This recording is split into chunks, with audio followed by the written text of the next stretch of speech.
Hello, I am Bruce Ostrow, one of approximately 35 volunteers working on a campaign to improve Whitehall facilities to serve our area for future generations. The project is called Life Center Campaign. LIFE, which stands for Library and Intergenerational Facilities for Everyone. Life Center Campaign will combine funds from the state of Wisconsin, private fundraising, and local public funds to provide approximately $4.1 million needed for expansion and renovation of the current Whitehall City Center.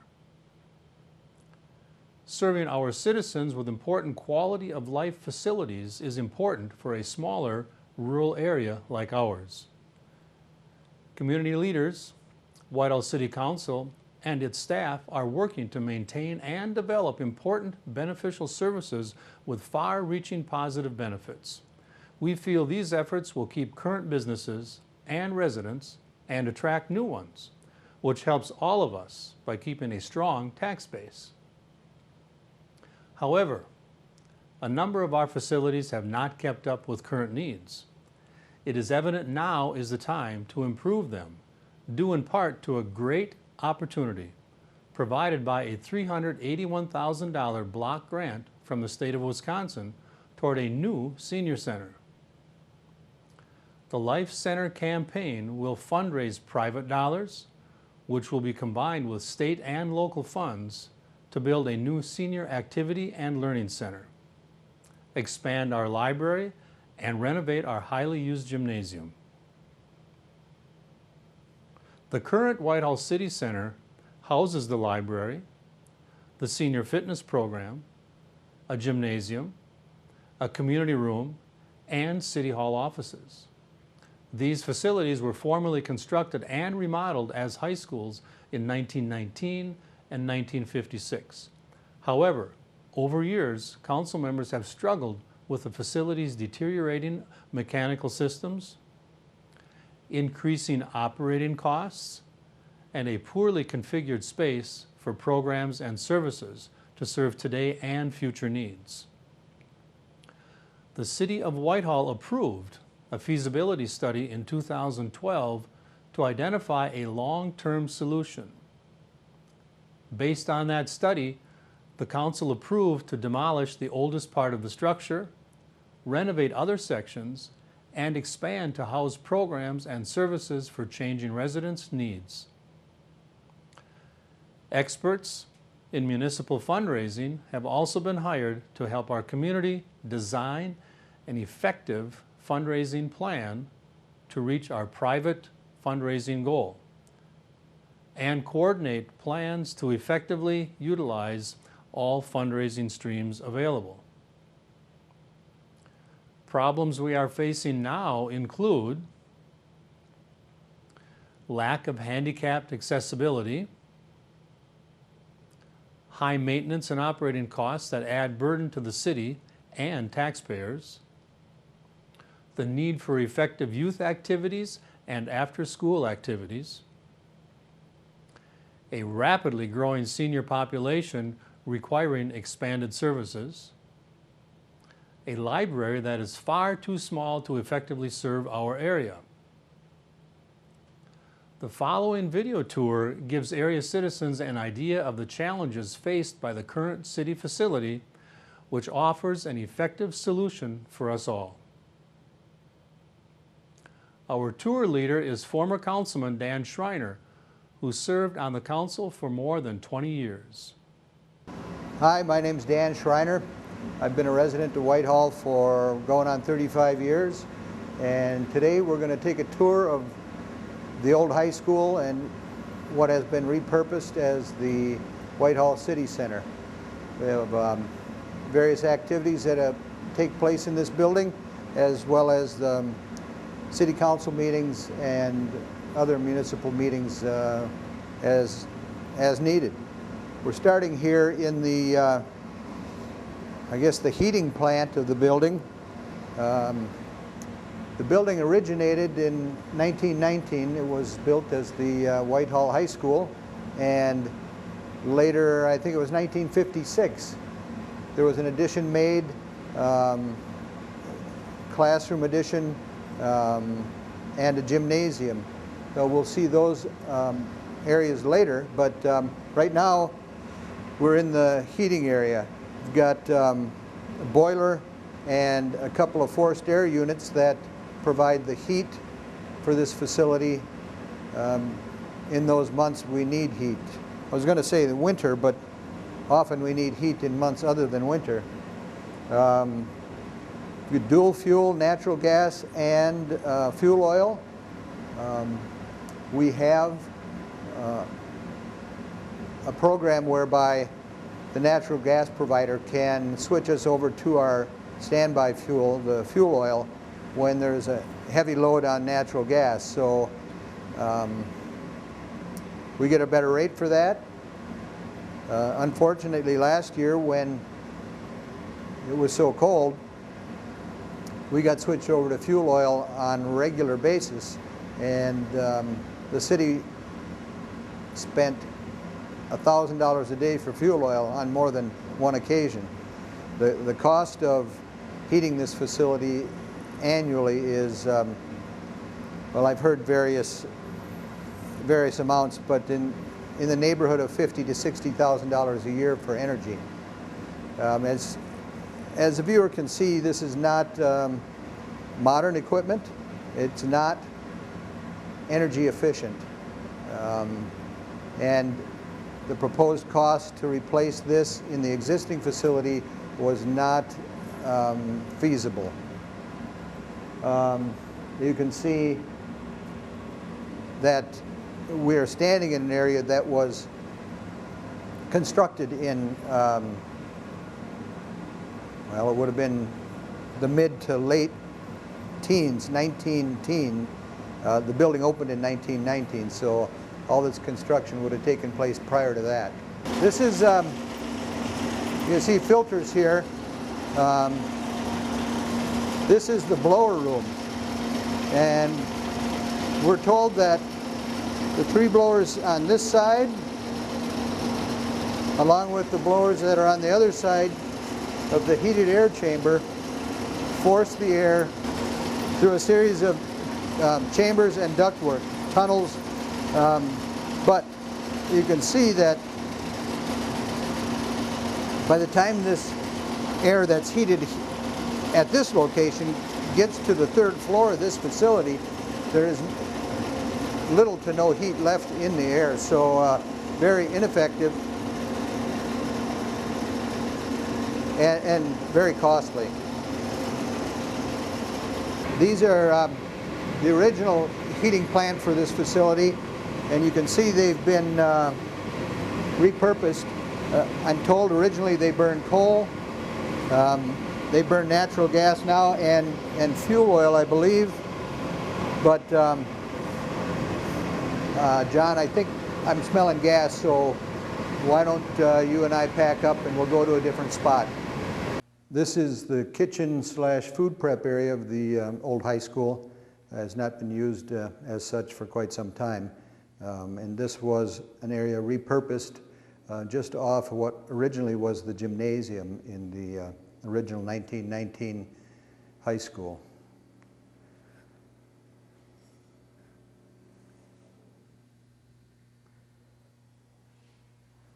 You can see some disrepair, but it's an area that's no longer used for anything other than some miscellaneous storage. This is storage area off of the area that was used as a kitchen. You can also see the ductwork for the current air exchange system, and some manner of deterioration on the paint on the walls here, but again, this is currently not used, obviously not even used for storage. And you can see the deterioration on the cast iron on that system. Oh yeah, I didn't see this before. This is, doesn't look very good there either. This is the area that was the cafeteria, and the cafeteria had been repurposed from the gymnasium. You can see wooden bleachers against that far wall. And now it has been repurposed from a cafeteria to a workout room. Pretty well equipped. Unfortunately, the area is not that conducive to having people want to come down here, and it's not very accessible. So it is underutilized.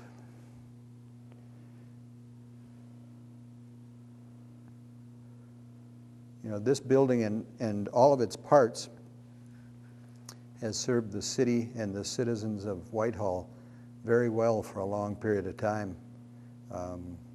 But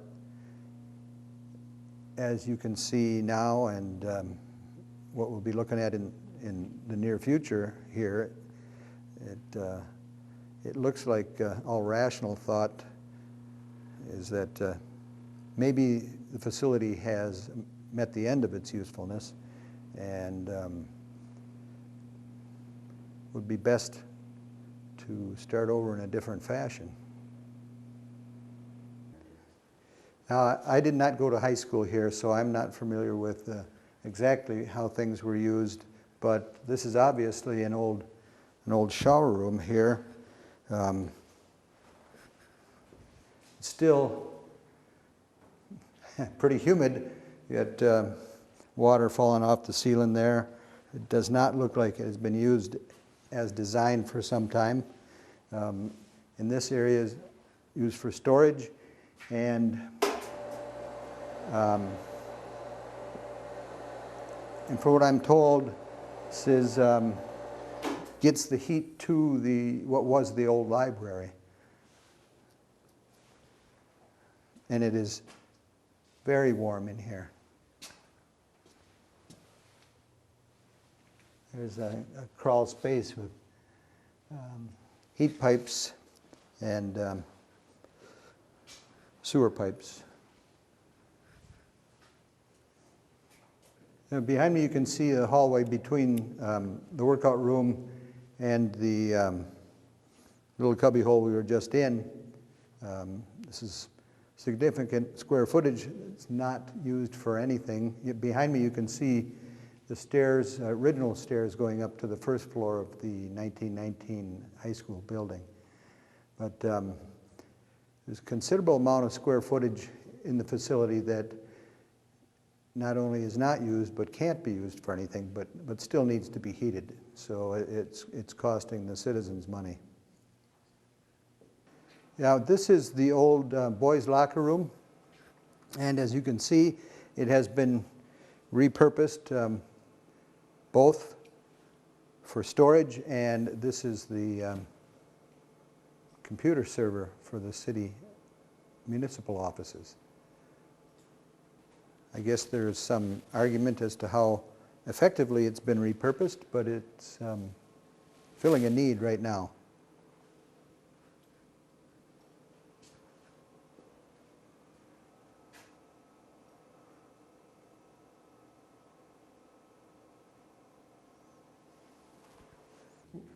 This is another old shower room just off the locker room.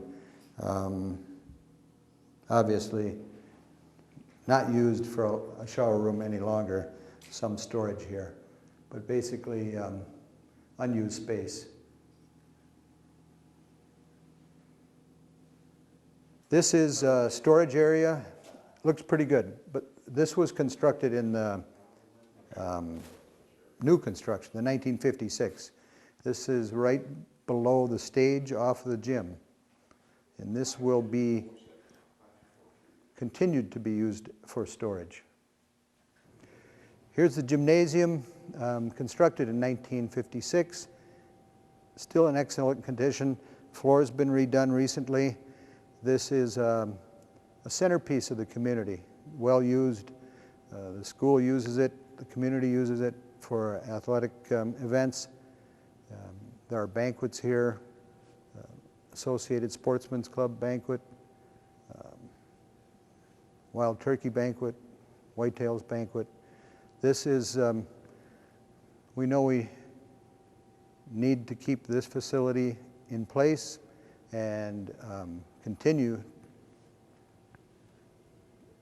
to allow the community to use it. There will be some attention paid to this area of the building in order to improve its energy efficiency. Yeah, this is a shot to the east. This is the corridor between what is the gymnasium on the other side of this wall and the old library on the other side of this wall. That space will be repurposed as the senior center. The gymnasium will get slight renovation, will be continued to stay in use as a gymnasium. Behind me is the main entrance to the facility, and that entrance is also energy inefficient. A lot of heat leaking out of there. Here we are on the second floor of the second floor of the old high school, constructed in 1919.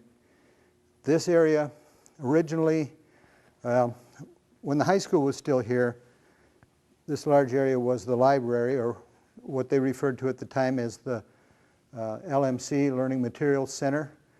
This area looks pretty good because until recently it was being rented by a company that found better facilities somewhere else. Here we are, this is classroom 208, second floor of the old high school. Not too bad. The windows need to be replaced. You see things laying around. Part of the problem is when there's a function at this facility, people have access to almost every part of the building. And it's almost impossible to supervise. We don't have the staff necessary, and there's garbage laying around in various areas. It's difficult to police that. Here we are, this is the third floor of the 1919 building. So it's classrooms. It's in quite a bit of disrepair. The Boy Scouts still use a couple of rooms up here, but that's about it. There's no elevator. This area is not handicapped accessible. So out of the umpteen rooms, 2 are used. Still on the third floor. Evidently, this room is used for storage, a little bit of storage, so there's some purpose. This room was used for an exercise class, but they moved. We're still on the third floor. The room is very nice and clean, but there is an issue with some of the ceiling tiles there, and it looks like the ceiling has been reinforced with 1x6s in an effort to keep the lights up there, or the tiles, or both. But the rest of the room looks great.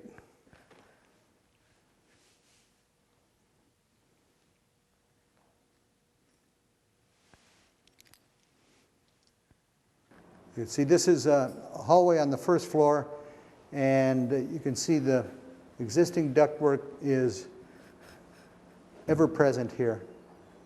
These ducts are still in use, moving air from one part of the building to another.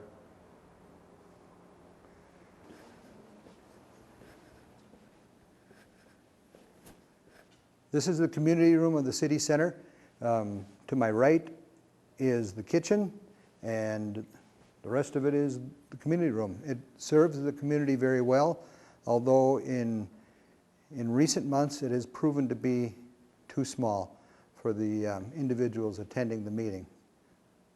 This is the hub of the city operation. This is where the clerk and the treasurer work. Clerk, treasurer. And oddly enough, when they saw the camera, they ran away. This is where the public comes, pays their bills, lodges complaints, etc. We'll go back here. The vault is here. In the back is the city council chambers and the office of the city administrator. This is Tina Sass, the city administrator. This is her work area.